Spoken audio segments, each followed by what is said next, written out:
सोचो आप डॉक्टर के पास जाते हो और वो कहते हैं आपको फाइब्रॉइड्स है और आपको हिस्टेरेक्टोमी करानी पड़ेगी। उस मोमेंट पर सब कुछ सडनली हैवी लगने लगता है। यूट्रस रिमूव करने का आइडिया ही डरावना होता है और आपको लगता है कि या तो आप सिम्टम्स के साथ जियो या फिर एक मेजर सर्जरी करवाओ। लेकिन क्या सच में यही एक ऑप्शन है? मैं एक इंटरवेंशन रेडियोलॉजिस्ट हूँ और मेरा काम है ऐसे प्रोसीजर्स करना जिसमें बिना बड़ी सर्जरी के प्रॉब्लम सॉल्व की जा सकती है। आज मैं आपको एक ऐसे ट्रीटमेंट के बारे में बताने वाला हूँ जो हजारों वुमेन को हिस्टेरेक्टोमी से बचा रहा है। इसका नाम है यूट्राइन फाइब्रॉइड एम्बोलाइजेशन यानी कि यूएफई। फाइब्रॉइड्स और हिस्टेरेक्टोमी का प्रॉब्लम। सबसे पहले समझते हैं फाइब्रॉइड्स होता क्या है। फाइब्रॉइड्स यूट्रस के अंदर होने वाला नॉन कैंसरस ग्रोथ है। ये काफी कॉमन है और यूजुअली 30s, 40s और 50s में डेवलप होते हैं। कुछ लोगों को कोई सिम्टम्स नहीं होते, लेकिन बहुत सी विमेन की लाइफस्टाइल को ये अफेक्ट करता है। इसके कॉमन सिम्टम्स हैं हेवी पीरियड्स जो रुकते नहीं, severe pelvic pain, constant pressure feel होना, बार बार बाथरूम जाना और एक्सेसिव ब्लीडिंग की वजह से एनीमिया। काफी सालों तक इसका मेन सॉल्यूशन हिस्टेरेक्टोमी ही माना जाता था,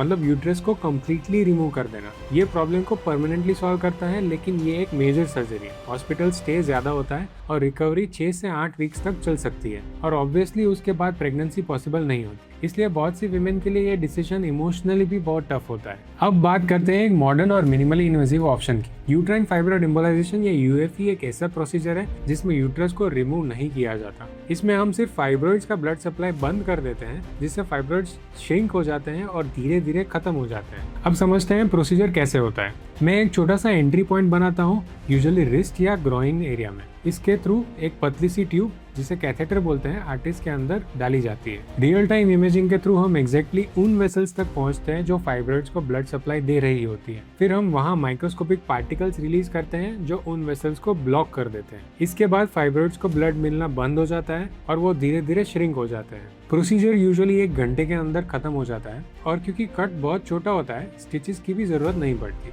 अगर हम दोनों ऑप्शंस को कंपेयर करें तो डिफरेंस बहुत क्लियर है। हिस्टेरेक्टोमी एक मेजर सर्जरी है, जबकि यूएफई एक मिनिमली इन्वेसिव प्रोसीजर है। हिस्टेरेक्टोमी में हॉस्पिटल स्टे लंबा होता है, यूएफई में ज्यादातर पेशेंट सेम डे घर चले जाते हैं। हिस्टेरेक्टोमी का रिकवरी टाइम 6 से 8 वीक्स होता है।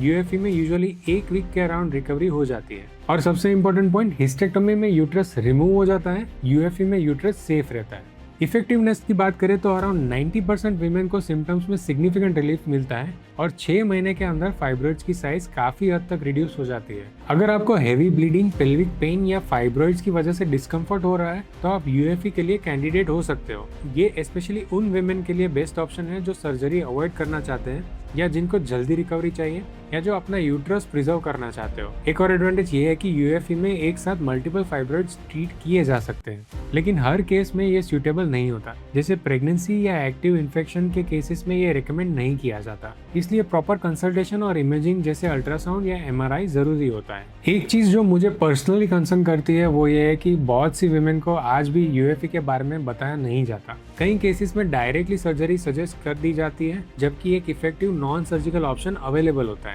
इसलिए सबसे इम्पोर्टेंट बात यह है कि आप अपने लिए अवेयर रहो और क्वेश्चंस पूछो। अगर आपको फाइब्रॉइड्स डायग्नोस हुए हैं और आपको हिस्टेरेक्टोमी सजेस्ट की गई है तो यूट्राइन फाइब्रॉइड एम्बोलाइजेशन के बारे में जरूर पूछो और अगर पॉसिबल हो तो एक इंटरवेंशन रेडियोलॉजिस्ट से सेकंड ओपिनियन लो।